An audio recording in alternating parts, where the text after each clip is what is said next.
Alhamdulillah sehat semua. Alhamdulillah.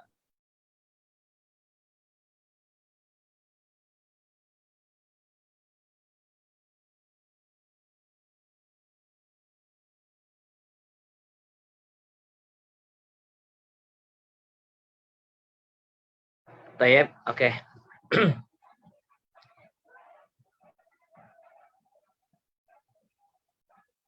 Bismillahirrahmanirrahim. Alhamdulillahirabbil alamin wa bihi nasta'inu ala umuri dunya waddin. Wa asyhadu an la ilaha illallah al-malikul haqqul mubin. Wa asyhadu anna Muhammadan abduhu wa rasuluh sallallahu alaihi wa ala alihi wa sahbihi wa man sara ala nahjihi wa man istanna bi sunnatihi ila yaumiddin. Amma ba'd. Ikhwatal Islam rahimani wa rahimakumullah. Alhamdulillah, segala puji bagi Allah Jalla Jalaluh yang senantiasa melimpahkan kenikmatan serta karunia kepada kita semua sehingga kita terus bisa menjalankan aktivitas kita, rutinitas kita, baik kegiatan-kegiatan yang berkaitan dengan ibadah ataupun rutinitas-rutinitas yang sifatnya mubah.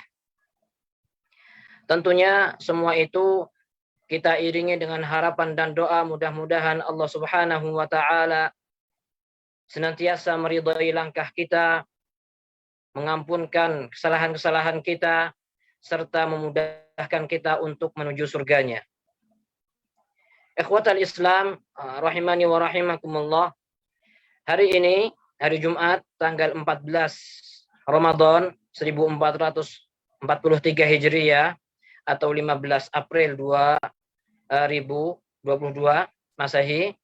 Insyaallah kita akan mengkaji sebuah permasalahan yang berkaitan dengan kehidupan kita. Insyaallah ada beberapa poin yang akan kita bahas. Yang pertama tentunya mukaddimah, kemudian poin selanjutnya kita akan membahas tentang realita di sekeliling kita, tentunya realita yang berkaitan dengan tema kita pada kesempatan sore hari ini, yaitu berkaitan dengan berlomba-lomba di dalam kebaikan. Kemudian poin yang ketiga, kita akan membahas sebab-sebab malas, ketika seorang malas untuk beramal, berlomba-lomba di dalam kebaikan. Kemudian poin selanjutnya kita akan membahas akibat tidak serius di dalam beragama ketika seorang bermalas-malasan untuk berlomba-lomba di dalam kebaikan. Kemudian poin selanjutnya kita akan membahas solusi mengatasi problem ini, dan yang terakhir adalah penutup. Taib, ikhwatal Islam, sebelum kita masuk kepada poin selanjutnya, kita ingin membahas mukaddimah, ya. Tema kajian kita pada sore hari ini adalah untuk yang demikian itu maka berlomba-lombalah. Ini diambil dari sebuah terjemah dari potongan ayat di dalam surat Al-Mutaffifin. Allah Subhanahu wa taala berfirman, "Wa fi dzalik falyatanafasil mutanafisun." Untuk yang demikian itu maka berlomba-lombalah. Jadi di sini Allah Subhanahu wa taala memerintahkan kita untuk berlomba-lomba. Ayat ini datang setelah Allah Subhanahu wa taala menjelaskan tentang kenikmatan surga.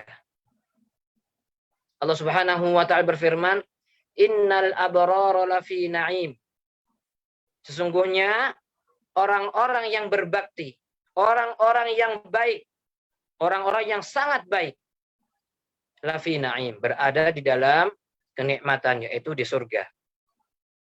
Al-abrar adalah orang-orang yang memiliki kebaikan yang luar biasa, orang yang berbakti, taat terhadap Allah dan Rasul-Nya. Mereka adalah orang-orang yang kelak akan mendapatkan kenikmatan surga. Dan di antara kenikmatan surga seperti yang disabdakan oleh Rasulullah sallallahu alaihi wasallam, "Ma la 'aina ra'at wa la udhuna sami'at wa la khatara 'ala qalbi bashar." Kenikmatan yang tidak pernah terlihat oleh mata, tidak pernah terdengar oleh telinga, dan enggak terlintas di benak seseorang. Jadi ketika seseorang memikirkan sebuah kenikmatan, sesuatu yang nikmat, yang luar biasa di dunia ini, maka kenikmatan surga melebihi hal itu. Melebihi imajinasi seseorang. Kemudian Allah lanjutkan, "'alal araiki yanzurun." Mereka di surga berada di atas dipan-dipan dan mereka memandang. Memandang apa? Sebagian ahli tafsir menjelaskan, memandang kenikmatan yang Allah berikan kepada mereka. Atau memandang antara yang satu dengan yang lainnya. Dan lebih dari itu, kenikmatan yang terbesar adalah ketika Allah Subhanahu wa taala izinkan penduduk surga untuk melihat Rabb-nya, melihat Allah Subhanahu wa taala. Ini adalah nikmat yang paling besar. Mudah-mudahan Allah Subhanahu wa taala berikan taufik kepada kita untuk terus istiqamah di atas jalan yang lurus ini sampai meninggal dengan husnul khatimah, sehingga kita benar-benar bisa mendapatkan apa yang Allah janjikan bagi mereka, orang-orang yang al-abrar, orang-orang yang baik. Kemudian ta'rifu fi wujuhihim nadratan na'im. Engkau bisa melihat dari wajah mereka wajah yang senang. Jadi senangnya itu akan tampak di dalam wajah mereka. Kemudian yusqawna mir rahiqim makhtum. Mereka diberi minuman. Jenis minuman mir rahiqim makhtum dari khamar. Jadi rahiq itu salah satu jenis khamar al-makhtum yang tertutup, tersegel. Khitamuhu misk. Segelnya tadi, laknya adalah misk. Dan tentunya misk di sini nggak sama dengan misk yang ada di dunia. Begitu juga dengan jenis minuman khamar di sini, tentu nggak sama dengan khamar yang ada di dunia. Khitamuhu misk. Wa fi dzalika falyatanafasil mutanafisun. Dan untuk yang demikian itu maka hendaklah berlomba-lomba. Jadi Allah Subhanahu wa taala menciptakan surga, menyediakan surga untuk orang-orang yang beriman. Kemudian Allah Subhanahu wa taala menurunkan Al-Qur'an sebagai pedoman, mengutus seorang rasul sebagai suri tauladan, dan memberikan kesempurnaan di dalam penciptaan manusia dengan akal supaya manusia bisa berpikir, bisa membedakan mana yang hak dan mana yang batil, bisa mengikuti, mempelajari petunjuk Allah dan Rasulnya. Kemudian Allah Subhanahu wa taala memerintahkan manusia, memerintahkan kita semua untuk berlomba-lomba dalam kebaikan sehingga bisa mendapatkan surga tadi. Dan tentunya ini adalah rahmat dan kasih sayang Allah Subhanahu wa taala. Ikhwatal Islam rahimani wa rahimakumullah, insyaallah beberapa menit ke depan kita akan membahas beberapa poin ya, yang berkaitan tentunya dengan pembahasan kita kali ini. Baik, ikhwatul Islam rahimani wa rahimakumullah. Poin selanjutnya kita akan membahas tentang realita. Realita di sekeliling kita yang berkaitan dengan masalah berlomba-lomba di dalam kebaikan ini. Yang pertama, kalau kita perhatikan di sekeliling kita, atau bahkan mungkin hal ini terjadi pada diri kita. Ya. Di antara kita atau di antara kaum muslimin, ada di antara mereka yang rajin beramal hanya di bulan Ramadan saja. Ketika bulan Ramadan, semangat beramal, meningkatkan kualitas amalan, memperbanyak ibadahnya. Namun sangat disayangkan sekali, seiring dengan berlalunya bulan Ramadan, amalan tersebut ditinggalkan. Ketika ingin berbuat maksiat, libur dulu sebentar. Kenapa? Bulan suci Ramadan. Ketika bulan suci Ramadan berlalu, kembali berbuat maksiat. Na'udzubillah min dzalik. Di dalam sebuah hadis Rasulullah Shallallahu Alaihi Wasallam menjelaskan, ahabbil a'mali ilallahi adwamuha wa in qall. Amalan yang dicintai oleh Allah Azza wa Jalla adalah amalan yang terus menerus, meskipun amalan itu sedikit. Bahkan salah seorang ulama mengatakan, bi'sal qaum la ya'rifuna Allah illa fi Ramadan.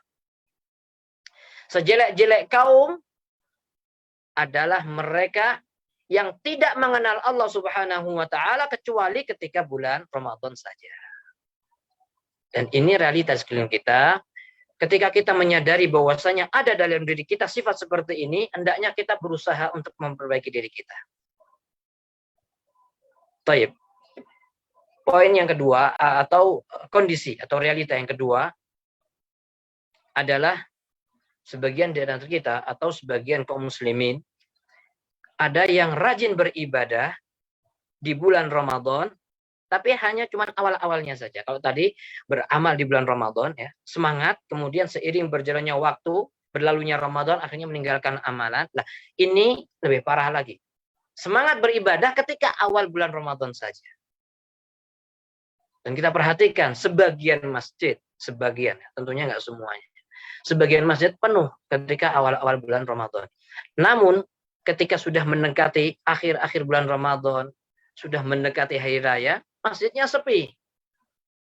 Yang rame di mana? Yang rame di pasar. Alasannya apa? Alasannya adalah mempersiapkan untuk Lebaran. Padahal sebenarnya Lebaran itu bisa kita siapkan sebelum masuk bulan Ramadan. Namun terkadang sebuah tradisi di sebagian daerah justru rame masjid di awal bulan Ramadan, tapi menjelang akhir bulan Ramadan mereka justru seolah-olah meninggalkan rajin di dalam beribadah. Dan tentunya ini menyelisihi petunjuk Rasulullah Sallallahu Alaihi Wasallam. Dalam sebuah hadis dijelaskan, kana Nabi Sallallahu Alaihi Wasallam idza dakhala al-'ashr ahya al-lail wa ayqadha ahlah wa shadda al-mi'zar.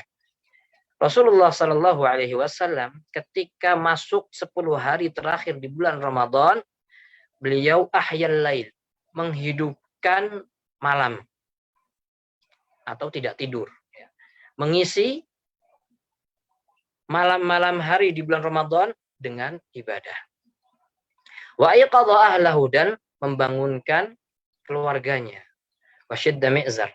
Wasyaddal mi'zar, atau mengikat atau mengencangkan ikat sarungnya. Artinya semakin semangat di dalam beribadah, tidak menggauli istrinya dan sebagainya. Dan ini juga alhamdulillah sudah menjadi tradisi di sekeliling kita dengan adanya i'tikaf. Namun yang perlu kita perhatikan bahwasanya Rasulullah Sallallahu Alaihi Wasallam menghidupkan malam-malam terakhir di bulan Ramadan dengan apa? Dengan ibadah. Jadi ketika i'tikaf, beribadah. Nah, ini yang menjadi PR bagi kita semua, problem bagi kita semua. Ketika kita i'tikaf, kemudian kita membawa HP, kemudian banyak teman, akrab, kemudian isinya cuman ngobrol ke sana kemari. Setelah ngobrol, buka HP. Di HP memang ada Al-Qur'annya, baca sebentar, tiba-tiba ada WA yang masuk, ada Facebook dan sebagainya, yang terkadang menyibukkan kita dari aktivitas beribadah.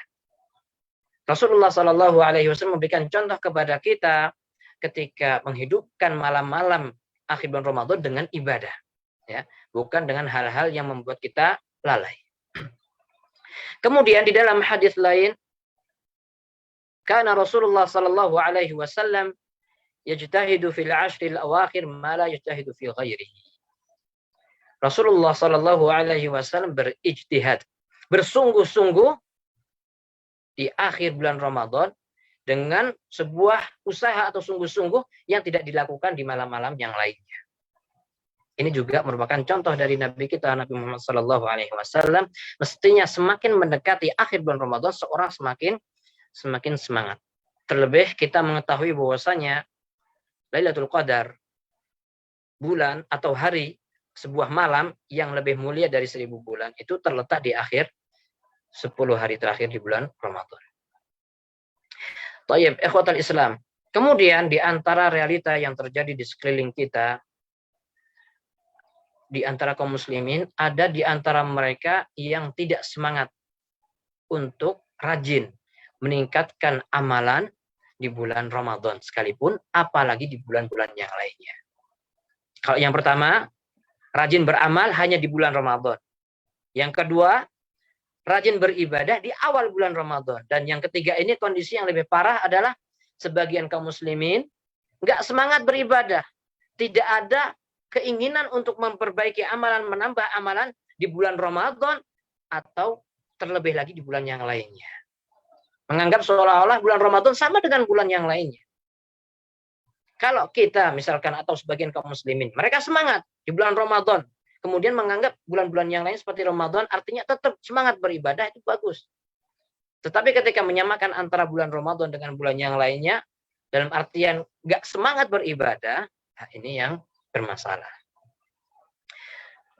Kita tahu bahwasanya surga itu mahal.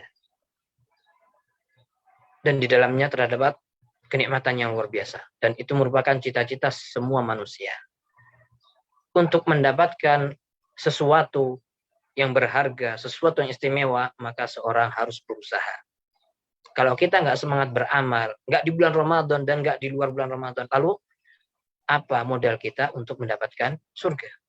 Salafus saleh, orang-orang yang terdahulu, para sahabat, tabi'in dan tabi'ut tabi'in, mereka adalah orang-orang yang berkorban dengan segala perjuangan sampai dengan jiwa dan raga mereka. Untuk apa? Untuk surga. Qiyamul lail, sepanjang malam, kemudian berjihad fi sabilillah, semua dilakukan untuk berjuang mendapatkan surga. Apakah kita ingin mendapatkan surga tanpa usaha? Tentunya tidak. Tayyib. Kemudian realita yang selanjutnya, di antara yang ada di sekeliling kita. Sebagian kaum muslimin, mereka berlomba-lomba dalam urusan dunia. Tetapi urusan akhirat, mereka saling mengalah. Ini kebaliknya. Ini salah satu fenomena yang terbalik yang ada di sekeliling kita. Mestinya yang benar adalah seorang muslim melihat ke atas urusan akhirat. Ketika kita melihat urusan akhirat, melihat ke atas, melihat orang-orang semangat dalam beribadah, kita iri, kita berusaha untuk berlomba-lomba dalam kebaikan. Ketika kita melihat urusan dunia, kita melihat ke bawah. Yang demikian itu akan membuat kita semakin bersyukur. Mudah untuk memiliki sifat qanaah, sifat menerima apa adanya. Kalau dibalik, urusan akhirat kita melihat ke bawah, kita nggak sholat, oh itu tetangga juga banyak yang nggak sholat, akhirnya kita nggak ada usaha untuk memperbaiki kualitas iman dan amal kita.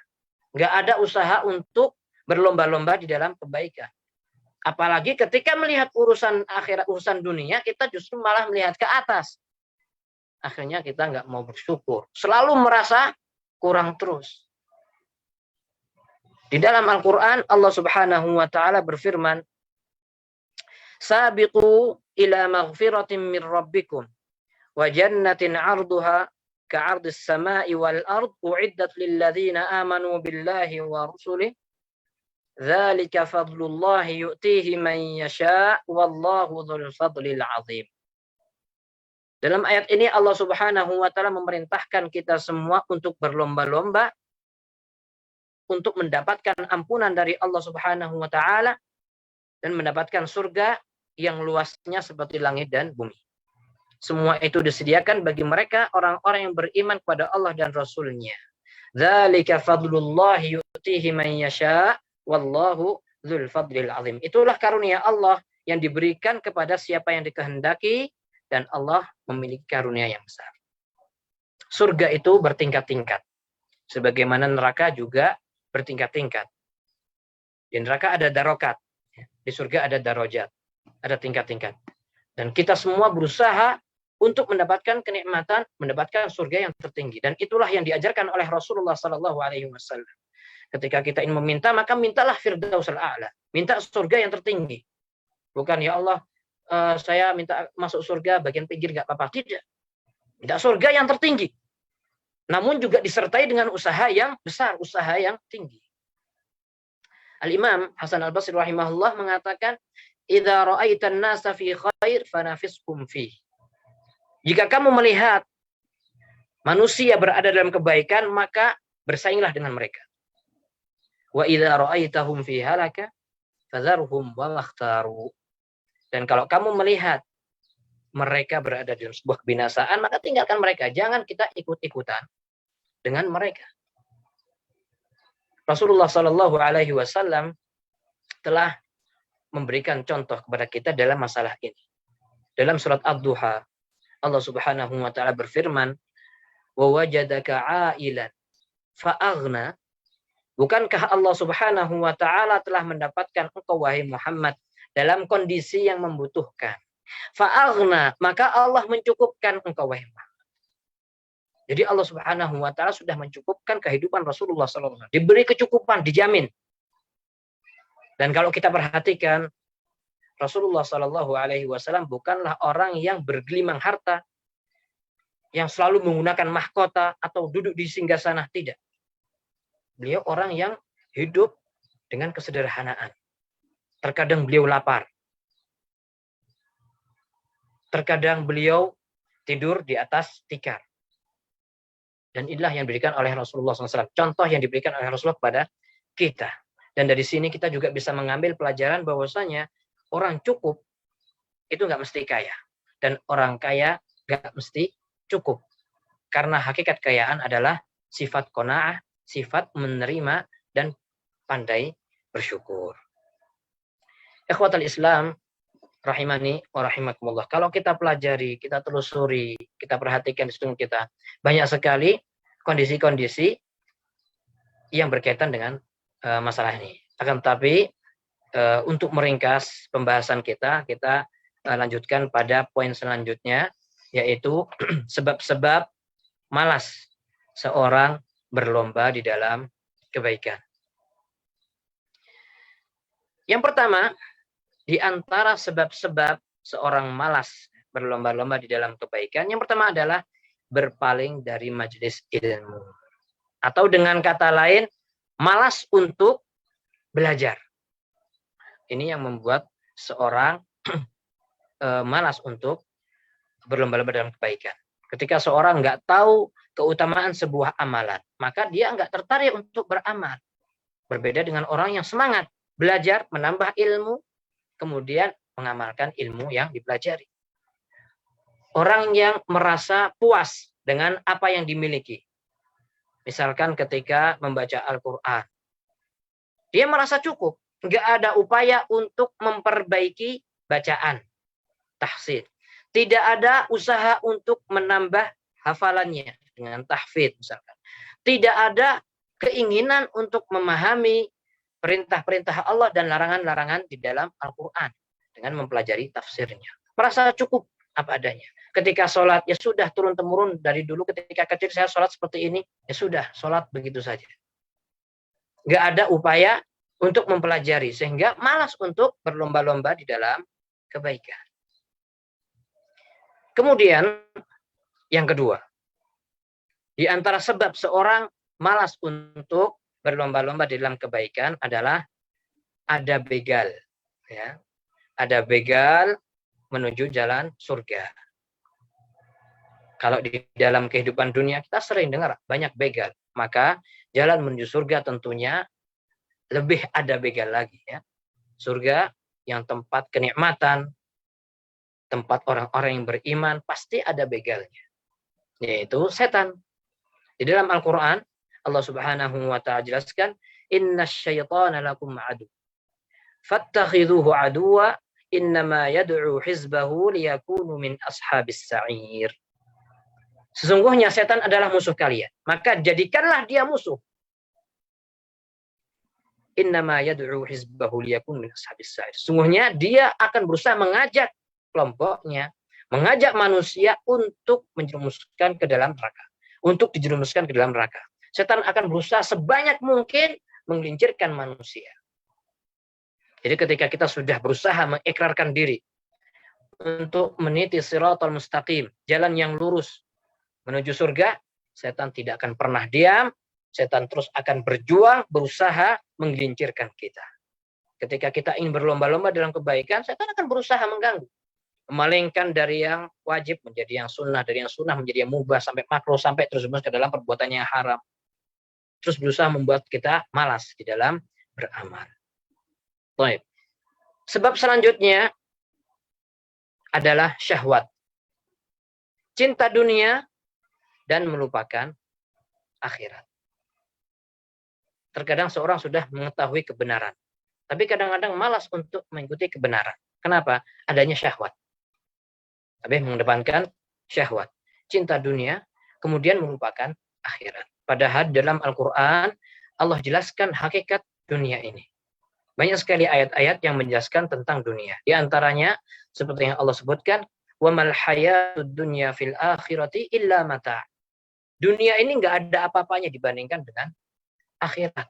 Dalam ayat yang dijelaskan, وَمَا الْحَيَاةُ الدُّنْيَا إِلَّا مَتَاعُ الْغُرُورِ. Kenikmatan yang ada di dunia ini semuanya sifatnya menipu saja. Seperti fata morgana. Terlihat dari kejauhan. Semakin jauh kita mengejar, sama saja. Semakin capek dan kita nggak akan mendapatkan apa-apa. Begitu juga dengan kenikmatan dunia yang sifatnya menipu. Makanya Allah tegaskan di dalam Al-Quran, فَلَا تَغُرَّنَّكُمُ الْحَيَاةُ الدُّنْيَا. Jangan sampai kenikmatan dunia itu membuat kita tertipu. Kita tahu, sebesar apapun kenikmatan dunia yang kita dapatkan, sebanyak apapun harta yang kita kumpulkan, sekedar meninggal dunia, ketika kita meninggal dunia, semua itu sudah menjadi milik orang lain, bukan menjadi milik kita. Semuanya sudah menjadi warisan. Lalu apa yang kita bawa? Apa bekal yang kita bawa di dalam perjalanan yang sangat panjang, yaitu di akhirat nanti? Yang kita bawa atau yang menyertai kita adalah amalan kita. Itulah yang mestinya kita perhatikan. Jangan sampai kita tertipu dengan kenikmatan dunia. Baik. Sebab selanjutnya adalah perbuatan maksiat. Di antara sebab seorang malas untuk giat di dalam beramal, berlomba-lomba dalam kebaikan adalah perbuatan maksiat. Dalam hadis yang diriwayatkan oleh Abu Hurairah radhiyallahu anhu, Rasulullah sallallahu alaihi wasallam bersabda, "Innal 'abda idza akhta'a khati'ah, nukitat fi qalbihi nuktatun sauda." Sesungguhnya seorang hamba ketika berbuat dosa, berbuat maksiat, maka hatinya akan diberi sebuah titik hitam, noda hitam. Fa idza huwa naza'a wastaghfara wa taba suqila qalbuhu. Kalau dia meninggalkan perbuatan dosa, kemudian dia beristighfar, bertaubat, maka dibersihkan hatinya. Wa in 'ada zida fiha. Kalau ngulangin lagi perbuatan maksiat, kembali dia akan diberi kotoran di dalam hatinya. Hatinya itu akan kotor. Hatta ta'alu wa qalbah. Sampai ketika seorang berbuat maksiat terus, hatinya semakin keras, semakin menghitam, semakin kotor. Kemudian wa huwa ar-ranul ladzi dzakarallahu ta'ala, dan itulah tutup dengan istilah ar-ran tadi, yang menutupi hati tadi. Seperti yang difirmankan oleh Allah Subhanahu wa taala dalam surat Al-Mutaffifin. Allah berfirman, "Kalla bal rana ala qulubihim ma kanu yaksibun." Sesungguhnya justru apa yang mereka perbuat itulah yang mengotori hati mereka, menutup hati mereka. Kita terkadang terjatuh pada perbuatan-perbuatan maksiat. Nah, perbuatan itulah yang terkadang membuat kita susah, malas untuk beribadah. Dan ini hukuman yang luar biasa ketika seorang malas untuk beramal. Oleh karena itu, sikap yang tepat ketika kita terjatuh kepada sebuah kesalahan, karena memang setiap manusia mesti berbuat kesalahan. Nggak ada manusia yang langsung nggak bisa berbuat salah sama sekali, itu nggak mungkin. Manusia berbuat salah. Nah, sikapnya adalah segera menutupi kesalahan tersebut dengan amalan kebaikan. Beristighfar, bertaubat. Terjatuh lagi terus berusaha untuk memperbaiki diri kita. Jangan sampai hati ini sakit. Kemudian dibiarkan sakit, terus menerus sakit sampai parah, sampai akhirnya hati ini mati. Tertutup sehingga la ya'riful ma'ruf wa la yunkirul munkar. Enggak bisa mengenal kema'rufan dan enggak bisa mengingkari kemungkaran. Na'udzubillah min dzalik. Di dalam surat Al-Zilzalah, Allah Subhanahu wa taala berfirman, "Wa may ya'mal mithqala dzarratin syarran yarah."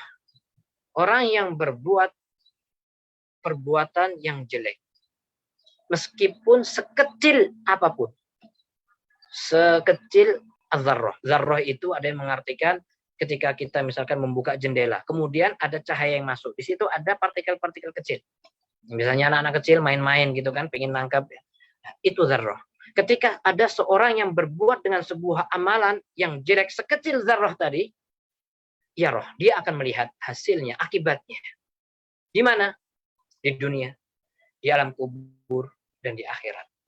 Artinya, segala sesuatu yang kita kerjakan, semua akan dimintai pertanggungjawaban oleh Allah Subhanahu wa taala, dan semuanya akan berdampak. Di antara dampaknya adalah terkadang seorang malas berbuat amalan ibadah, amalan yang baik. Terkadang seorang susah untuk qiyamul lail. Kelewat terus, mau qiyamul lail kelewat, azan pas bangun pas azan subuh. Atau dia bisa bangun tapi ngantuk berat, tidur lagi. Nah, ini juga perlu menjadi bahan introspeksi bagi kita semua. Bisa jadi disebabkan karena perbuatan maksiat yang telah kita kerjakan. Kemudian di antara sebab malasnya seseorang untuk berlomba-lomba di dalam kebaikan adalah lingkungan kita. Lingkungan yang tidak baik. Atau mungkin teman-teman yang tidak baik. Nah, ini sangat berpengaruh sekali. Banyak sekali hadis-hadis yang menjelaskan kepada kita supaya kita memilih teman yang baik. Karena teman itu sangat berpengaruh. Begitu juga dengan lingkungan. Makanya ketika ada orang yang tinggal di sebuah lingkungan, di negeri kafir misalkan, dia susah untuk beribadah, susah untuk menjalankan ketaatan, maka hijrah. Pindah ke tempat yang baik, yang bisa mendukung dia untuk berbuat baik. Ketika seorang sudah bertaubat dari kesalahan, maka dia berusaha untuk menutup celah yang bisa mengantarkan kepada kesalahan tadi. Di antaranya adalah mencari lingkungan yang bisa menjauhkan dari kesalahan tadi. Baik, ikhwatal Islam rahimani wa rahimakumullah. Poin selanjutnya kita akan membahas akibat. Akibat ketika seorang tidak semangat berlomba-lomba di dalam kebaikan, ketika seorang tidak serius di dalam beragama. Yang pertama adalah jauh dari agama itu sendiri. Jauh dari agama Islam. Orang nggak semangat. Seolah-olah nggak perhatian terhadap agama. Lama-lama dia akan jauh dari agama. Ketika seorang sudah jauh dari agama, maka kehidupan dia semakin gelap gulita. Karena agama ini adalah petunjuk bagi manusia. Pedoman kehidupan manusia ini adalah agama. Dan kehidupan kita ini nggak bisa dipisahkan dengan agama. Orang nggak semangat beribadah, nggak semangat beragama dengan baik dan benar, lama-kelamaan dia semakin jauh dari agama ini. Na'udzubillah min dzalik. Kemudian selanjutnya di antara akibat ketika seorang nggak serius di dalam beragama adalah kemenangan musuh Islam. Musuh-musuh Islam itu terus berusaha untuk menghancurkan Islam. Tetapi sampai akhir zaman Allah Subhanahu wa taala akan menjaga agama ini. Artinya agama ini nggak akan pernah hancur. Tetapi di antara usaha musuh-musuh Islam adalah menjauhkan kaum muslimin dari agama Islam. Ketika seorang sudah jauh dari agama Islam, maka Islam itu akan dianggap sebagai ajaran yang aneh. Dan ini adalah salah satu cita-cita musuh-musuh Islam. Ketika ada sebagian kaum muslimin yang ingin mempraktekkan ajaran Islam, justru dianggap membawa ajaran baru. Orang bercadar, berjenggot, dianggap radikal, dianggap aneh, dituduh teroris, dan lain sebagainya. Ini adalah dampak atau risiko ketika kaum muslimin jauh dari ajaran Islam ini. Ketika seorang sudah nggak semangat lagi beragama Islam, nggak memperhatikan agama Islam, Banyak orang yang nggak tahu tentang permasalahan Islam, sehingga ketika ada orang mengajarkan agama Islam, dianggap membawa ajaran baru, dianggap meresahkan masyarakat. Baik. Akibat tidak serius dalam beragama selanjutnya adalah penyesalan yang tidak ada artinya. Penyesalan yang nggak berarti dan penyesalan yang abadi. Kita ambil permisalan ketika ada orang yang nggak serius menjalani kesehariannya. Ketika pagi seharusnya bersemangat, dia nggak semangat. Siang hari seharusnya dia bekerja, dia nggak bekerja. Ketika sore hari, ketika sudah mulai senja, matahari sudah mulai mendekati akan tenggelam, mungkin pada saat itu dia akan berpikir, andai esok aku bisa menikmati terbitnya matahari, aku tidak akan mengulangi lagi apa yang aku lakukan pada hari ini. Menyesal ketika keseharian hanya diisi dengan bermalas-malasan. Tapi ini penyesalan di dunia. Artinya besok masih bisa terulang. Akan tetapi, hal-hal yang berkaitan dengan kehidupan dunia dan kehidupan akhirat tidak akan pernah terulang. Ketika seorang sudah berhadapan dengan kematian, ketika seorang sudah berhadapan dengan sakaratul maut, ketika seorang sudah dimasukkan ke liang kubur, sebesar apapun semangat dia untuk beramal, tidak ada artinya. Tidak ada artinya. Karena tempat seorang untuk beramal itu ketika hidup di dunia. Namun sangat disayangkan sekali, terkadang kita lalai. Ketika kita masih punya kesempatan untuk beramal sebanyak-banyaknya, kita lalai. Oleh karena itu kita perlu saling mengingatkan antara yang satu dengan yang lainnya. Jangan sampai kita terjerumus menjadi orang yang lalai, sehingga kita masuk ke dalam orang-orang yang mendapatkan akibat lalai tadi, yaitu menyesal. Menyesal dengan penyesalan yang abadi. Na'udzubillah min dzalik. Kemudian ikhwatal Islam rahimani wa rahimakumullah. Akibat selanjutnya ya, akibat tidak serius di dalam beragama yang selanjutnya adalah keselamatan di akhirat yang terancam. Ya.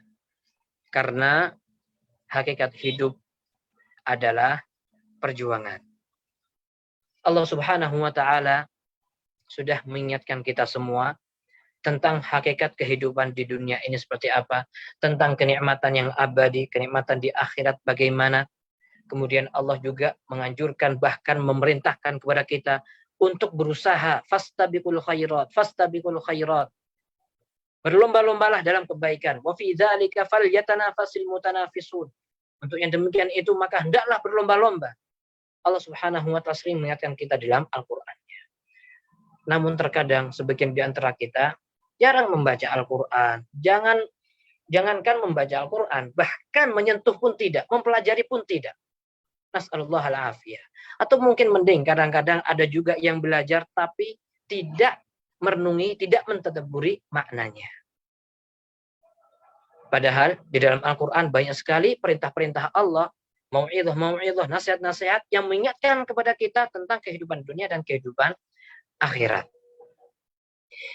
Nanti di akhirat cuman ada dua tempat kembali, yaitu surga atau neraka. Nggak ada tempat di antara keduanya. Surga atau neraka. Dan pilihan kita hanya satu, yaitu surga. Ini menunjukkan bahwasannya hakikat kehidupan ini adalah berjuang. Hakikat kehidupan ini adalah untuk berjuang dan nggak ada pilihan kecuali harus menang. Karena taruhannya adalah neraka. Kalau menang, kita masuk surga. Na'udzubillah min dzalik. Kalau sampai nggak menang, kalah, taruhannya adalah neraka. Jadi hakikat kehidupan ini adalah berjuang terus-menerus. Nggak berhenti. Dan ini sesuai dengan perintah Allah Subhanahu wa taala, fastabiqul khairat wa fi dzalika falyatanafasil mutanafisun. Berlomba-lombalah kalian untuk mendapatkan surga. Jangan bermalas-malasan. Jangan kemudian mengatakan, oh, ya udah saya nggak dapat surga tertinggi nggak apa-apa. Yang penting nggak ke neraka. Nggak bisa. Kita maju atau mundur. Dan kita berusaha terus untuk maju. Jangan sampai mundur. Seorang ulama mengatakan nafsuka illam tushghilha bitta'ah syagalatka bil ma'siyah. Nafsu ini, nafsu kita ini, kalau enggak disibukkan dengan amalan-amalan ketaatan, akan disibukkan dengan maksiat. Jadi enggak macam-macam. Setan juga enggak akan tidur. Enggak akan istirahat menggoda kita. Terus setan akan berusaha untuk menggoda kita. Jadi intinya adalah terus berjuang. Kita hidup berusaha semaksimal mungkin untuk berjuang mendapatkan kenyamanan yang hakiki, yaitu nanti di surga. Thayyib, ikhwatal Islam rahimani wa rahimakumullah. Poin yang terakhir, ya. Poin yang terakhir adalah solusi mengatasi problem ini. Yang pertama adalah berdoa. Ya. Di samping kita berusaha, jangan sampai lupa kita berdoa. Kenapa? Karena doa adalah pintu segala kebaikan. Karena kesuksesan seorang hamba itu kembali kepada taufik Allah Subhanahu wa taala. Kembali kepada taufik Allah Azza wa Jalla. Keselamatan, kesuksesan di dunia maupun di akhirat itu kembali kepada taufik Allah Subhanahu wa taala. Oleh karena itu kita terus berusaha meminta kepada Allah untuk terus diberi bimbingannya supaya terus berada di jalan yang lurus ini. Banyak sekali doa-doa, di antaranya Allahumma arinal haqqa haqqa warzuqna tiba'ah. Ya Allah, tunjukilah kami, tampakkanlah tampaklah pada kami sesuatu yang benar itu benar-benar tampak jelas di depan kami. Dan tidak cukup sekedar mengetahui, warzuqna tiba'ah, dan berikan rezeki kepada kami untuk bisa mengikuti kebenaran tersebut. Wa arina batila warzuqna ijtinabah, dan tampakkanlah kepada kami sesuatu yang batil. Cukup seorang hanya sekedar mengetahui kebatilan, warzuqna ijtinabah, pada kami untuk bisa meninggalkan kebatilan. Mengetahui, punya ilmu, tapi nggak mau mengamalkan. Orang-orang Yahudi, mereka punya ilmu. Mereka tahu bahwasanya Rasul yang diutus di akhir zaman adalah Nabi kita Nabi Muhammad SAW. Mereka tahu itu karena mereka mempelajari Alkitab. Namun mereka nggak mau beriman, nggak mau mengikuti kebenaran. Kenapa? Gengsi. Kalah dengan hawa nafsunya. Sehingga mereka menjadi orang-orang yang al-maghdub, orang-orang yang dimurkai. Ada juga orang yang semangat beribadah, semangat, namun tanpa dilandasi dengan ilmu, akhirnya tersesat. Ad-dhalin. Mereka adalah orang-orang Nasrani. Dan setiap hari kita terus meminta kepada Allah Subhanahu wa taala, ihdinas siratal mustaqim, siratal ladzina an'amta 'alaihim, ghairil maghdubi 'alaihim waladdallin. Tunjuklah kami ya Allah jalan yang lurus, jalan mereka orang-orang yang Engkau beri nikmat, bukan jalan mereka yang dimurkai, yaitu orang-orang Yahudi yang punya ilmu tapi nggak mengamalkan ilmunya, atau mereka orang-orang Nasrani yang mereka semangat beramal tanpa dilandasi ilmu. Kita berdoa kepada Allah, tunjukilah kami jalan yang lurus, kemudian kita minta kepada Allah untuk bisa mengikuti jalan lurus tersebut. Makanya kita harus belajar. Seperti pada solusi selanjutnya, yaitu belajar. Belajar dan menekuni ilmu agama. Karena ilmu ini adalah cahaya. Jangan pernah beranggapan bahwasanya ilmu agama ini hanya untuk ustadz saja. Jangan pernah beranggapan bahwasanya ilmu agama ini hanya untuk santri saja. Tidak. Seperti yang kita jelaskan tadi, bahwasanya agama ini nggak bisa dipisahkan dengan kehidupan kita. Siapapun di antara kita mesti sholat. Berarti kita harus belajar hal-hal yang berkaitan dengan sholat. Sehingga amalan kita itu berlandaskan ilmu, ilmunya berbuahkan amal. Jangan sampai ada ilmu tanpa amal, ataupun amal tanpa dilandasi dengan ilmu. Ketika kita belajar, kemudian berusaha untuk mengamalkan ilmu yang kita pelajari, maka itu adalah nikmat yang sangat besar. Ketika kita takbiratul ihram, sholat ya, Allahu Akbar. Kita mempelajari bahwasanya Rasulullah SAW mengajarkan kepada kita untuk mengangkat tangan ketika takbiratul ihram. kita mengikuti Rasulullah, mengangkat tangan ketika takbiratul ihram, kemudian bersedekap, kemudian membaca doa istiftah, membaca surat Al-Fatihah, ada urutan-urutannya sampai terakhir salam. Semua kita berusaha untuk menguasai ilmunya, mempelajari, kemudian mempraktekkan yang kita pelajari. Hidup terasa indah. Hidup terasa nikmat. Mengikuti petunjuk Rasulullah. Sekarang kita berpuasa, nggak makan. Kita ingat dulu Rasulullah mengajarkan kepada kita untuk nggak makan ketika berpuasa. Kita menikmati amalan ini. Kita mengetahui Rasulullah juga lapar. Kita pun merasakan apa yang Rasulullah rasakan. Kita berusaha untuk mengikuti beliau. Hidup indah dengan sunnah. Sunnah maksudnya adalah ajaran Rasulullah Sallallahu Alaihi Wasallam. Agama ini sudah sempurna. Tidak perlu direvisi. Tidak perlu dimodifikasi. Dicampur-campur dengan agama lain. Dengan adat dan sebagainya. Tidak perlu ditambah dan kurangi. Cukup kita pelajari, kemudian kita ikuti. Sehingga hidup ini terasa nikmat. Hidup indah dengan sunnah. Taib. Ikhwatal Islam rahimani wa rahimakumullah. Kemudian yang selanjutnya, ketika kita mengetahui di antara sebab seorang bermalas-malasan di dalam beramal adalah karena godaan setan, maka di antara solusinya adalah kita berusaha untuk berlindung kepada Allah Subhanahu wa taala dari bisikan setan. Kita tahu setan terus berusaha untuk menggoda manusia, membisikkan dengan bisikan-bisikannya. Kita pun berusaha terus-menerus untuk berlindung pada Allah dari bisikan setan. Makanya kita diajarin senantiasa untuk berzikir. Bangun tidur kita berzikir. Sebelum tidur kita berzikir. Bahkan terbangun ketika tidur ada zikirnya. Bermimpi yang jelek ada caranya, ada zikirnya. Sebelum makan kita berzikir. Sesudah makan kita berzikir. Bahkan ketika kita sedang makan, lupa berzikir sebelumnya, kita juga tetap dianjurkan untuk berzikir. Keseharian kita terus berusaha untuk selalu mengingat Allah Subhanahu wa ta'ala. Dan itulah yang akan membentengi kita dari bisikan-bisikan setan. Di dalam surat An-Nas, Allah Subhanahu wa ta'ala jelaskan, Qul a'udzu birabbin nas, malikin nas, ilahin nas, min syarril waswasil khannas. Kita berlindung kepada Allah Subhanahu wa ta'ala dari kejelekan waswas, bisikan-bisikan al-khannas. Apa itu al-khannas? Al-khannas adalah setan. Alladzi yuwaswisu fi sudurin nas.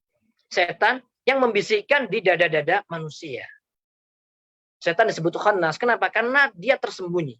Maksudnya menjadi kecil. Minder, kerdil, dan sebagainya. Makanya bintang itu disebut khunas. Fala uqsimu bil khunnas. Ya, Allah Subhanahu wa ta'ala bersumpah dengan bintang, disebut khunas. Kenapa? Karena bintang itu akan sembunyi atau nggak terlihat, nggak tampak. Kapan? Ketika muncul matahari. Begitu juga dengan setan, disebut khunas. Setan akan sembunyi, kerdil, nggak mau mengganggu manusia. Kapan? Ketika manusia terus berzikir kepada Allah Subhanahu wa ta'ala. Oleh karena itu kita berusaha senantiasa berzikir, karena dengan zikir itulah yang akan bisa membentengi kita dari bisikan-bisikan setan. Kemudian selanjutnya, di antara solusi, cara supaya seorang terhindar dari problem ini. Problem malas bersungguh-sungguh dalam beribadah atau berlomba-lomba ibadah. Yang berikutnya adalah sabar. Sabar di dalam ketaatan. Karena memang sabar itu bermacam-macam. Ada sabar di dalam maksiat. Maksudnya sabar meninggalkan perbuatan maksiat. Kemudian juga sabar di dalam ketaatan. Butuh kesabaran, jelas. Karena dunia ini hakikatnya adalah ad-dunya sijnul mu'min. Dunia ini adalah penjara bagi orang yang beriman. Terkadang kita menginginkan sesuatu, tetapi sesuatu itu dilarang oleh Allah Subhanahu wa ta'ala. Maka kita harus bersabar. Jangan sampai kita melewati batasan-batasan yang telah ditentukan oleh Allah Azza wa Jalla. Bersabar, karena dunia adalah sijnul mu'min. Dunia adalah senjata, atau dunia adalah penjara bagi orang yang beriman. Dan sabar ini merupakan senjata yang luar biasa. Tanpa kesabaran susah orang untuk hidup. Tanpa kesabaran susah orang untuk menjalankan ketaatan. Semua harus dilalui dengan kesabaran. Dan orang yang berusaha untuk sabar, maka Allah Subhanahu wa ta'ala akan bantu dia untuk sabar. Ketika seorang berusaha untuk sabar dalam ketaatan, Allah akan berikan petunjuk, Allah akan berikan kemampuan, Allah akan berikan pertolongan kepada hamba tersebut untuk menjalani ketaatan. Kemudian selanjutnya, kita berusaha untuk menyadari tujuan hidup ini atau menyadari hakikat kehidupan dunia. Tadi sudah kita jelaskan bahwasanya segala kenikmatan yang ada di dunia ini sifatnya fana. Kenikmatan dunia sifatnya adalah fana. Dan kita harus menyadari tujuan hidup kita adalah untuk akhirat. Bukan berarti kita meninggalkan dunia. Nggak mau ngurusin dunia. Kemudian berzikir saja. Tidak. Wala tansa nasibaka minad dunya. Kita hidup di dunia dan kita diperintahkan untuk bekerja, mencari nafkah, terutama sebagai seorang suami. Mencari nafkah untuknya. Nah, tetapi kita harus tahu mana yang diprioritaskan hidup untuk mencari kebahagiaan di akhirat nanti. Ad-dunya mazru'atul lil akhirah. Dunia ini adalah mazru'ah, tempat untuk bercocok tanam. Kapan memanen? Nanti di akhirat. Orang yang manen singkong, orang yang menanam singkong akan memanen singkong. Orang yang menanam durian akan memanen durian. Seperti itu kan, nggak mungkin ya orang nanam singkong nanti buahnya minta uang aja deh, nggak usah singkong, nggak mungkin. Seorang itu akan mendapatkan seperti apa yang dia usahakan. Orang ingin mendapatkan kebahagiaan di akhirat, maka selama di dunia ini dia harus berusaha untuk beramal. Capek dulu. Ad-dunya sijnul mu'min, capek sebentar. Nanti kebahagiaan yang hakiki adalah kebahagiaan di akhirat. Kemudian ikhwatul Islam rahimani wa rahimakumullah. Poin yang terakhir atau solusi yang terakhir pada poin ini adalah teman dan lingkungan yang baik. Ya, kalau kita sudah mengetahui bahwasanya di antara sebab seorang itu malas beramal, di antara sebab seorang itu malas berlomba-lomba di dalam kebaikan adalah teman yang nggak baik atau lingkungan yang nggak mendukung, maka di antara solusi untuk menyemangati diri kita, memotivasi kita untuk semangat berlomba-lomba dalam kebaikan adalah mencari teman yang baik. Mencari teman yang baik dan mencari lingkungan yang baik. Karena teman dan lingkungan itu sangat besar pengaruhnya terhadap keseharian kita. Dalam sebuah hadis Rasulullah Shallallahu Alaihi Wasallam jelaskan, al-mar'u ala dini khalilihi. Seseorang itu di atas agama temannya. Falyanzur ahadukum man yukhalil. Maka hendaknya kita semua memperhatikan siapakah teman dekat kita. Artinya kita harus benar-benar perhatian terhadap sekeliling kita. Kalau memang ada teman yang kita cintai, kita suka dengan mereka, dan mereka ternyata kurang baik dari sisi agamanya, tidak masalah. Kita berusaha untuk memperbaiki mereka, berusaha untuk mewarnai. Kalau nggak bisa, jangan sampai kita yang terwarnai. Kita berusaha untuk memwarnai orang lain, mengajak orang lain kepada kebaikan, mengajak orang lain untuk berlomba-lomba dalam kebaikan. Kalau ternyata sekeliling kita nggak mendukung, maka kita mencari lingkungan yang lain. Termasuk lingkungan di dunia maya. Karena dunia maya itu seolah-olah menjadi kehidupan kedua bagi kita semua. Atau bahkan sebagian orang menganggap dunia maya itu menjadi dunia yang pertama. Dunia nyata itu seolah-olah sudah menjadi dunia kehidupan yang kedua. Duduk sama temannya, diam-diaman. Kenapa? Masing-masing pegang HP. Masing-masing sibuk. Dengan HP seolah-olah bisa mendekatkan yang jauh dan menjauhkan yang dekat. Nah, kita juga perlu hati-hati ketika kita bermuamalah dengan HP ini. Ketika kita berteman dengan teman yang ada di HP. Ada grup, banyak grup yang bermacam-macam. Kalau ada grup yang biasanya ngobrolin hal-hal yang nggak bermanfaat atau bahkan sampai terjerumus ke dalam ghibah, itu perlu hati-hati. Kita berusaha untuk mencari grup yang bermanfaat, yang berbagi nasihat atau mengajak seorang untuk belajar, nggak masalah. Intinya kita berusaha untuk mencari lingkungan yang bisa mendukung kita. Baik, lingkungan di rumah kita, misalkan. Kalau kita menjadi seorang pemimpin dalam rumah tangga, atau menjadi seorang istri, atau bahkan menjadi seorang, semuanya berusaha untuk mendukung. Menciptakan lingkungan yang mencintai agama.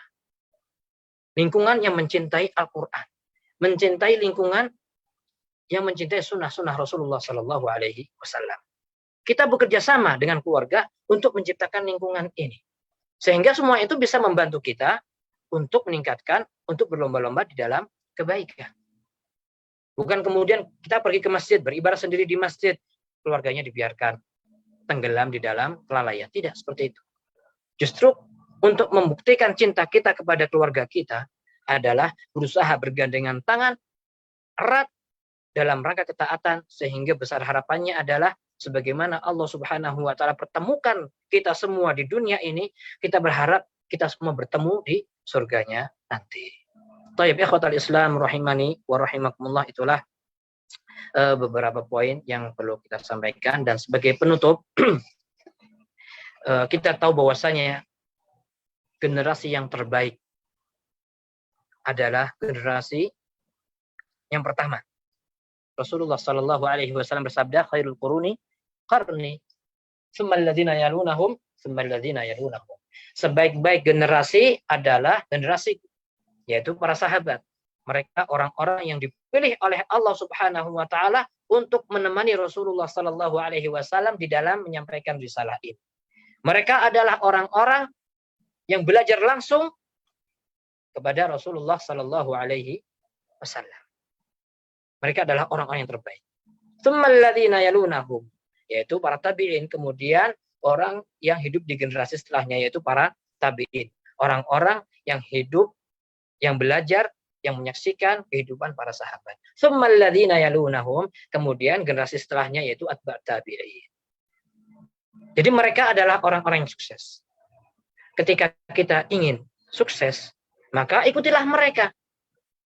Maksudnya adalah kehidupan dalam beragama. Kita melihat mereka adalah orang sukses, maka kita berusaha untuk mempelajari sirah mereka, mempelajari kehidupan mereka, kemudian kita berusaha untuk mengikuti mereka.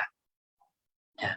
Dalam banyak hal, di antaranya adalah ada di antara mereka yang selalu siap menghadapi kematian. Ya.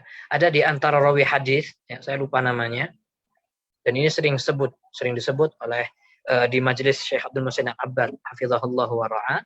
Ada seorang rawi yang kalau ditanya, wahai fulan, seandainya malaikat maut berada di pintu, apa yang akan kamu lakukan? Dia mengatakan nggak ada lagi amalan yang dilakukan. Kenapa? Karena dia sudah melakukan seluruh amalan. Karena dia sudah melakukan amalan-amalan sebagai bekal di akhirat nanti. Artinya dia sudah nggak berpikir bagaimana akan menambah amalan. Ini salah satu contoh dari perbuatan para ulama yang terdahulu. Kemudian ada juga di antara mereka yang memperhatikan dalam masalah sholat. Bersegera di dalam memenuhi panggilan sholat. Ada di antara mereka yang tidak ketinggalan takbiratul ihram selama 40 tahun.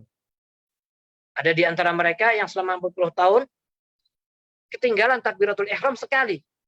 Kenapa? Karena ibunya wafat. Ini luar biasa. Ini merupakan contoh suri tauladan dari mereka bagi kita semua. Bagi kita yang masih bermalas-malasan, bagi kita yang masih kalau mendengarkan azan, masih lama, qomatnya masih lama. Begitu qomat, sebentar wudu dulu. Kemudian sholat masbuk, bahkan kadang-kadang jamaahnya jamaah kedua tanpa alasan. Dan na'udzubillah kalau itu sudah menjadi kebiasaan. Na'udzubillah min dzalik. Kita berusaha untuk memperbaiki diri kita semua. Taib, ada juga di antara mereka yang semangat dalam menuntut ilmu. Tentunya ini sesuatu yang tidak asing lagi bagi kita. Para ulama salafus saleh, mereka memiliki semangat yang luar biasa di dalam menuntut ilmu dan mengajarkannya. Bahkan ada di antara mereka di hari wafatnya masih menghafal. Menghafal hadis, menghafal ini dan sebagainya. Kenapa? Karena memang kebiasaan mereka terus semangat di dalam menuntut ilmu. Begitu juga dengan kita semua, hendaknya kita berusaha. Selama kita masih sehat, selama kita masih punya kemampuan, hendaknya kita manfaatkan keseharian kita dengan perbuatan-perbuatan yang baik, sehingga kita menjelang wafat, kita bisa menutup akhir hayat kita dengan kebaikan. Seorang itu akan dibangkitkan sesuai dengan bagaimana dia menghadapi kematian. Dan seorang itu akan menghadapi kematian sesuai dengan keseharian dia ketika dia masih dalam kondisi sehat. Gak sedikit orang Islam, orang yang tahu apa itu arti la ilaha illallah. Tapi ketika ingin wafat, ketika berhadapan dengan sakaratul maut disuruh ngucapin la ilaha illallah, nggak bisa. Bahkan ada yang terang-terangan, ya dokter, saya tahu apa yang kamu inginkan, tapi saya nggak bisa. Na'udzubillah min dzalik. Dan nggak sedikit kita dengar orang yang meninggal dan menutup akhir hayatnya dengan la ilaha illallah. Dalam sebuah hadis jelaskan, man kana akhir kalamihi fi dunya la ilaha illallah dakhala al-jannah. Orang yang menutup akhir hayat dengan la ilaha illallah, dia akan masuk surga. Dan besar harapan kita mudah-mudahan kita semua bisa istiqomah di jalan yang lurus ini sehingga kita bisa menutup akhir hayat dengan husnul khotimah. Setiap orang memiliki kelebihan dan kekurangan. Ya, ini sebagai bahan renungan bagi kita semua. Setiap orang memiliki kelebihan dan kekurangan, memiliki kemampuan yang berbeda-beda. Oleh karena itu, hendaknya bagi kita semua mempelajari diri kita, mana yang bisa kita lakukan, kita lakukan. Allah Subhanahu wa Ta'ala buka pintu-pintu kebaikan yang sangat banyak. Terkadang kita melihat orang berbuat baik dengan sebuah perbuatan yang nggak bisa kita lakukan, tapi kita yakin bahwa kita bisa berbuat dengan sebuah perbuatan baik, ya, perbuatan-perbuatan baik yang mungkin nggak bisa dilakukan oleh orang lain. Allah Subhanahu wa Ta'ala Maha Adil. Allah berikan rezeki kepada kita, Allah berikan kesehatan kepada kita, Allah berikan kemampuan kepada kita. Kita berpikir, mengukur kemampuan kita, kemudian beramal sesuai dengan kemampuan kita. Yang jelas kita terus berusaha untuk berlomba-lomba di dalam kebaikan. Mudah-mudahan Allah Subhanahu wa Ta'ala senantiasa memberikan keistiqomahan kepada kita semua untuk terus berada di jalan yang lurus, dan kurang lebih itu yang bisa Anda sampaikan pada kesempatan kajian ini. Mudah-mudahan bermanfaat. Wallahu a'lam. Wassallallahu ala nabiyina Muhammad wa alihi wa sahbihi wasallam.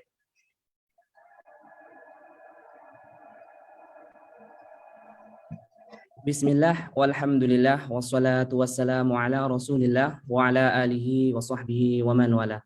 Syukran wa jazakallahu khairan Ustadz atas ilmu dan faedah yang antum sampaikan. InsyaAllah akan menjadi ilmu yang sangat bermanfaat bagi kami. Amin amin ya rabbal alamin. Taib, bagi jamaah yang ada di rumah atau yang ada di sini, kalau mempunyai pertanyaan bisa disampaikan secara langsung dengan cara raise hand terlebih dahulu, atau bisa melalui chatbox everyone, atau bisa langsung ke saya sendiri, Saifuddin Abu Rumaiso. Taib Ustadz, ini ada pertanyaan yang masuk Ustadz. Assalamualaikum Ustadz, barakallahu fiik Ustadz. Ustadz, minta nasihatnya dan sarannya agar kami lebih semangat menghadiri majelis ilmu. Syukran wa jazakallahu khairan Ustadz. Baik, wa fiikum barakallahu. Assalamualaikum. Sebenarnya ketika saya dimintai nasihat, saya sendiri juga termasuk orang yang paling butuh terhadap nasihat. Anda meminta nasihat untuk semangat di dalam menuntut ilmu, dan saya sendiri juga perlu nasihat dalam masalah menuntut ilmu, dan merupakan sebuah kebaikan ketika antara yang satu dengan yang lainnya kita sesama kaum muslimin saling menasihati. Dan di dalam hadis dijelaskan, idza stansahaka fansahu. Ketika kita dimintai nasihat, maka nasihatilah. Dan nasihat ini tentunya tertuju kepada anak pribadi yang masih membutuhkan motivasi dan semangat dalam menuntut ilmu, dan kepada antum semua dan kepada kita semua. Taib. Yang pertama, jelas seperti yang kita jelaskan bahwasanya taufik adalah dari Allah Azza wa Jalla. Oleh karena itu kita berusaha untuk senantiasa di samping berusaha, kita juga harus berdoa, meminta kepada Allah supaya diberi keteguhan hati, ketetapan hati. Kemudian selanjutnya kita menjalankan sebab-sebab yang bisa memberikan motivasi kita untuk menuntut ilmu. Di antaranya teman dan lingkungan seperti yang sudah kita bahas. Kalau kita berteman dengan orang yang semangat menuntut ilmu, insya Allah kita akan terbawa. Antum silahkan buktikan. Ana sendiri merasakan ketika Ana duduk dengan teman-teman Ana, bahkan adik-adik kelas, yang Ana tahu dia adalah orang yang punya hafalan banyak, punya ilmu yang banyak, kuasanya yang banyak. Di samping Ana segan kepada mereka, Ana senang duduk dengan mereka, dan pada saat yang sama Ana termotivasi. Ana pengen seperti dia. Tapi ketika kita duduk-duduk dengan teman yang nggak semangat belajar, atau ngobrol dengan hal-hal yang nggak bermanfaat, ya sudah, waktu kita akan berlalu seperti itu. Jadi itu diantaranya tips supaya kita semangat adalah kita berteman, mencari lingkungan yang baik, yang bisa memotivasi kita untuk thalabul ilmi. Kemudian sebab-sebab yang lain Di antaranya adalah menjaga kondisi kita. Terkadang seorang terlalu semangat di dalam menuntut ilmu. Akhirnya dia memforsir tanpa memperhatikan kondisi kesehatan dia, tanpa memperhatikan kondisi tubuh dia. Akhirnya sakit. Atau futur. Ini perlu dihindari. Kalau memang kita perlu rehlah, perlu refreshing, maka nggak ada salahnya sesekali kita rehlah. Sesekali kita refreshing. Misalkan kita jalan ke pantai atau jalan ke sebuah tempat yang bagus. Tetapi jangan sampai membuat kita lalai tentunya ya. Nah, semua itu supaya refresh, supaya otak kita segar. Dan itu sangat penting sekali di dalam menuntut ilmu. Kemudian juga di antara sesuatu yang terus bisa memotivasi kita untuk dalam menuntut ilmu adalah memperhatikan jalan di dalam menuntut ilmu. Jangan sekedar beristihad saja. Saya pengen gini, saya pengen ngafal, saya pengen baca ini, tanpa memperhatikan apa yang dibaca dan apa yang dihafal. Ini terkadang bisa membuat kita futur. Ya, perhatikan ada tahap-tahapnya. Apa yang harus kita pelajari? Kalau kita belum pernah belajar, misalkan belum mempelajari kitab yang kecil, tiba-tiba kita melompat belajar yang besar, biasanya sampai sedikit demi sedikit. Jangan melihat Al-Quran, wah tebal banget 30 juz nih, kapan selesainya? Enggak perlu. Hari itu kita punya target ngafal surat An-Nas, Al-Falaq, tambah lagi terus juz amma selesai, juz 29. Kemudian jangan lupa murojaah. Semua itu ada caranya, perlu diperhatikan sehingga kita terus semangat di dalam menuntut ilmu. Wallahu alam, itu yang saya ingat, dan tentunya antum insya Allah bisa pelajari. Ya, bisa pelajari dari kajian-kajian yang lain atau bisa baca-baca cara menuntut ilmu yang tepat ya. Kemudian juga antum bisa baca sirah atau perjalanan ulama di dalam menuntut ilmu. Insya Allah semua itu akan memberikan motivasi kepada kita semua di dalam menuntut ilmu. Wallahu a'lam. Baik Ustaz, ada pertanyaan yang masuk lagi Ustaz. Assalamualaikum Ustaz, barakallahu fiik. Ustaz, apakah manusiawi bila dalam urusan dunia kita semangat, tapi urusan akhirat kita lambat? Mohon nasihatnya Ustaz, barakallahu fiik.